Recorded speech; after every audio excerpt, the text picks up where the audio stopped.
दोस्तों, आज से कुछ दिन पहले आईएमएफ ने एक रिपोर्ट निकाली थी जिसमें आईएमएफ ने भारत को यह वार्निंग दी थी कि अगर भारत सरकार ने अपना कर्ज कम नहीं किया तो भारत का कर्ज उसके जीडीपी के बराबर हो जाएगा या उससे ऊपर भी जा सकता है और इंडिया का डेब्ट टू जीडीपी रेशियो 100% के ऊपर भी चला जाएगा।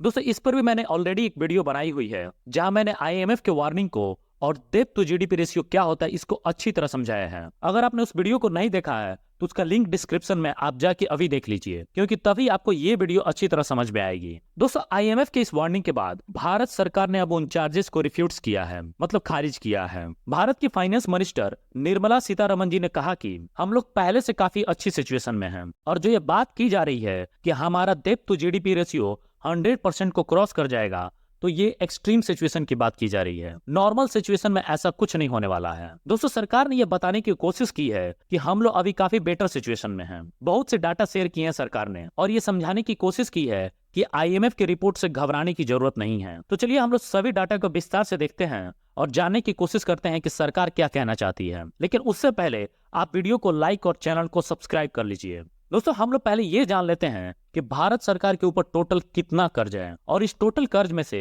कितना कर्ज सेंट्रल गवर्नमेंट ने लिया है और कितना कर्ज स्टेट गवर्नमेंट्स ने। दोस्तों, मार्च 2023 के डाटा के अनुसार भारत का टोटल कर्ज 155.6 ट्रिलियन रुपीज है। ध्यान रखिएगा, यहाँ मैं रुपीज की बात कर रहा हूँ, डॉलर की नहीं, जो कि 57.1% ऑफ जीडीपी के बराबर है।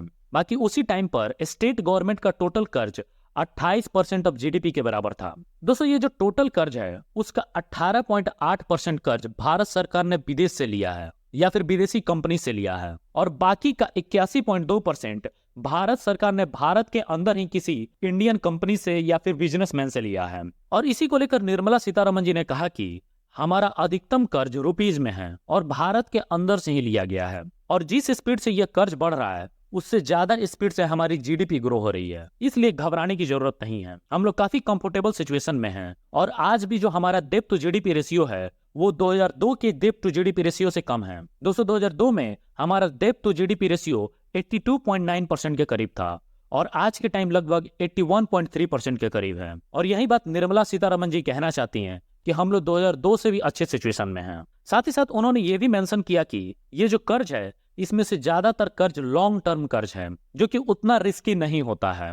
और रही बात आईएमएफ द्वारा दिए गए 2027-2028 तक 100% डेब्ट टू जीडीपी रेशियो हो जाने वाले वार्निंग की, तो इस पर निर्मला सीतारमण जी का कहना था कि ये जो सिचुएशन है कि इंडिया का डेब्ट टू जीडीपी रेशियो 100% को क्रॉस कर जाएगा, ये एक्सट्रीम सिचुएशन की बात की जा रही है। लाइक कोविड-19 आ गया या फिर वार हो गई, उस सिचुएशन की बात की जा रही है। और अगर ऐसा कोई एक्सट्रीम सिनेरियो होता है तो कुछ नहीं कहा जा सकता है। हमारा डेब्ट टू जीडीपी रेशियो 100 से काफी ऊपर भी जा सकता है, लेकिन उस टाइम भी हम लोग बाकी कंट्रीज जैसे यूके, यूएसए, चाइना से काफी अच्छी पोजीशन पर रहेंगे, क्योंकि आईएमएफ के अनुसार जब एक्सट्रीम केस सिनेरियो होगा उस समय यूएसए का डेब्ट टू जीडीपी रेशियो 160% के करीब में होगा।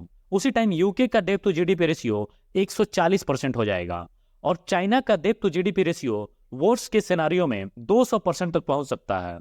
इसलिए हमें वर्स्ट के सिनेरियो को छोड़कर बेटर सिचुएशन पर ध्यान देना चाहिए, क्योंकि आईएमएफ के डाटा के अनुसार ही अगर कंडीशन बेटर होता है, फेवरेबल होता है, तो उस टाइम इंडिया का डेब्ट टू जीडीपी रेशियो घटकर 70% के करीब आ जाएगा, जो कि एक काफी अच्छी सिचुएशन मानी जाती है किसी भी कंट्री के लिए, जिस पर भारत सरकार प्रयास भी कर रही है कि इंडिया का कर्ज और कम किया जा सके। आई होप कि भारत सरकार भारत के ऊपर से इस कर्ज को और कम कर पाए और इन फ्यूचर कोई भी वर्स्ट के सिचुएशन ना आए, कंडीशन और फेवरेबल हो, ताकि हम लोग और तेजी से डेवलप कर पाए। वैसे आप निर्मला सीतारमण जी के बातों से कितना सहमत हैं कमेंट में जरूर बताइएगा और वीडियो पसंद आई हो तो वीडियो को लाइक और चैनल को सब्सक्राइब जरूर कीजिएगा।